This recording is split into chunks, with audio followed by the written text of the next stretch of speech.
ചേർത്തലയുടെ ജനപ്രതിനിധിയായി ഞാൻ എത്തുമ്പോഴും ഞാൻ അഭിമുഖീകരിച്ച ഏറ്റവും പ്രധാനപ്പെട്ട പ്രശ്നങ്ങളിൽ ഒന്ന് ഒറ്റമശ്ശേരിയിൽ കടൽ ഭിത്തി ഇല്ലാത്തതായിരുന്നു. കോടികൾ ചെലവഴിച്ച് ശാസ്ത്രീയമായ രീതിയിൽ കടൽ ഭിത്തി നിർമ്മിക്കേണ്ടത് ഒറ്റമശ്ശേരിയിൽ ഒരു അനിവാര്യതയായി വന്നപ്പോൾ ഞങ്ങളുടെ എല്ലാം കണ്ണുകൾ ചെന്നെത്തിയത് കിഫ്ബിയിലേക്കാണ്.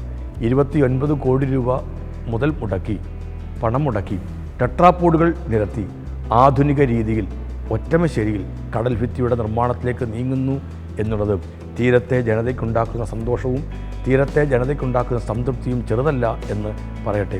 സാധാരണക്കാരായ മനുഷ്യർ അധിവസിക്കുന്നൊരു മേഖലയാണ് ചേർത്തല.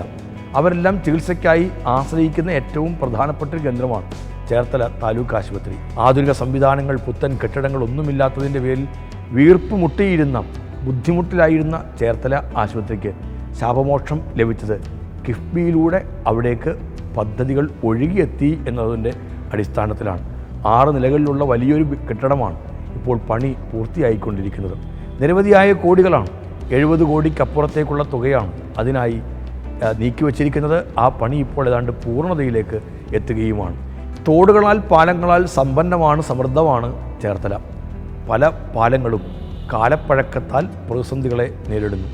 നെടുമ്പർക്കാട് വിളക്കുമരം പാലം കിഫ്ബി ധനസഹായത്തോടുകൂടി പണി പൂർത്തിയായിക്കൊണ്ടിരിക്കുകയാണ്. 21 കോടിക്കപ്പുറത്തേക്ക് പണം മുടക്കിയിട്ടാണ് ആ പാലം യാഥാർത്ഥ്യമാവുന്നത്. സെൻറ്റ് മേരീസ് പാലവും ഇരുമ്പ് പാലവും എല്ലാം ഈ പട്ടികയിൽ ഉൾപ്പെട്ട് യാഥാർത്ഥ്യമായി തീരുമ്പോൾ നമ്മുടെ നാടിൻ്റെ മുഖച്ഛായ മാറും. ഭയാശങ്കയില്ലാതെ പാലങ്ങളിലൂടെ യാത്ര ചെയ്യാൻ കഴിയുക എന്നൊരു പ്രധാനപ്പെട്ട കാര്യമാണ്. വയലാർ പാലവും കിഫ്ബിയുടെ പ്രവർത്തനത്തിൽ ഏർപ്പെട്ടിരിക്കുന്നു, ആ പദ്ധതിയിൽ ഏർപ്പെട്ടിരിക്കുന്നു എന്ന കാര്യം കൂടി എടുത്തു പറയേണ്ടതാണ്.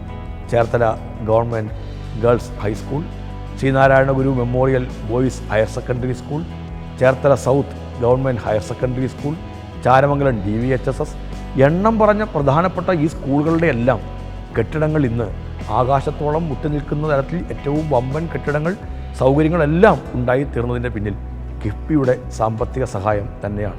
ഓരോ പദ്ധതിയും ഓരോ പ്രവർത്തനവും ഒരു നാടിന് ഏറെ വേണ്ടപ്പെട്ടതാണ്. അത് മാർക്കറ്റിൻ്റെ വിപുലീകരണമാവട്ടെ, റോഡുകളുടെ കാര്യമാവട്ടെ. ചേർത്തല തണ്ണീർമുക്കം റോഡുകൾ ഉൾപ്പെടെയുള്ള നിരവധിയായ റോഡുകൾ ഈ പട്ടികയിൽ ഉൾപ്പെടുകയാണ്. നിരവധിയായ പദ്ധതികൾ കിഫ്ബിയിലൂടെ യാഥാർത്ഥ്യമായി തീരുമ്പോൾ അതിനനുസരിച്ച് ഒരു നാടിൻ്റെ വികസന കുതിപ്പ് കൂടി ഉണ്ടാവുന്നുണ്ട്.